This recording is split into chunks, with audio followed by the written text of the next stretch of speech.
Good afternoon friends. बघा आज मी छानपैकी पालक मूग डाळ अशी मस्त दाल फ्राय करून दाखवते. त्यासाठी लागणारं साहित्य बघा. मी एक मोठी वाटी पालक चिरून घेतला, टोमॅटो आणि एक मध्यम आकाराचा कांदा. पालक, टोमॅटो, कांदा असं सगळं मी कुकरमध्ये लावलं. 3 शिट्ट्या दिल्या आणि छानपैकी असं मिक्स करून ठेवलेलं आहे. इथे मी फोडणीसाठी आलं आणि लसूण घेतलं आहे, हिंग घेतला, राई टाकणार आहे.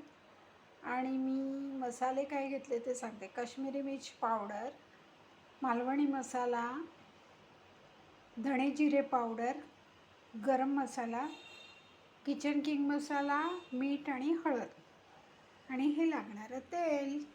आता बघा मी सुरू करत आहे. इतके झटकेपट होते. फक्त कुकरला 3 शिटी लावेपर्यंतच वेळ जातो, बाकी पटकन होते. आता ही मस्तपैकी मी फोडणी देणार आहे.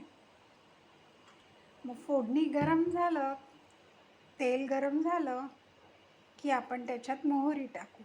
ती तडतडली की हे सगळं आपण स्टेप बाय स्टेप तुम्हाला दाखवते.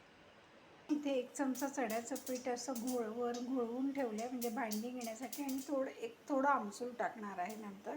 आता बघा छान राई अशी मस्त तडतडली आहे. तर तिच्यात आपण ही लसूण टाकू मस्तपैकी आणि हे आलं आणि हिंग हे सगळं असं टाकलं की छान लाल. बघा फ्रेंड्स, लसूण मस्त लाल झालंय. आता आपण हे मसाले त्याच्यात टाकू आणि मस्त मग हे चण्याचं गूळ त्याच्यात टाकू. बघा फ्रेंड्स, फोडणी चांगली खमंग बसली आहे. आता मी हे मिश्रण आमसूल आणि गूळ पावडर मी त्याच्यात टाकणार आणि मग तयार. एक उकळी आली की फ्रेंड्स मस्त दणदणून उकळी आली आहे. तर आता मी त्याच्यात चव एनहान्स होण्यासाठी साजूक तूप टाकलेलं आहे आणि अशी मस्तपैकी खमंग डाळ मी तयार केलेली आहे. कशाबरोबर खायची? भाताबरोबर, चपातीबरोबर, भाकरीबरोबर.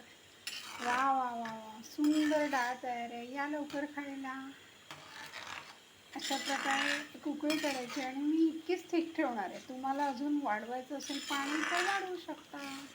बघा फ्रेंड्स, काय वास सुटलाय म्हणून लसूण आल्याचा. वा वा वा, सुंदर झाली आहे. बघा अशी छान झाली ना, मौसूद. कशा तांदळाच्या भाकरीवर पण खाऊ शकता. चलो bye, see you in the next recipe. Enjoy rainy season. Bye, love you all.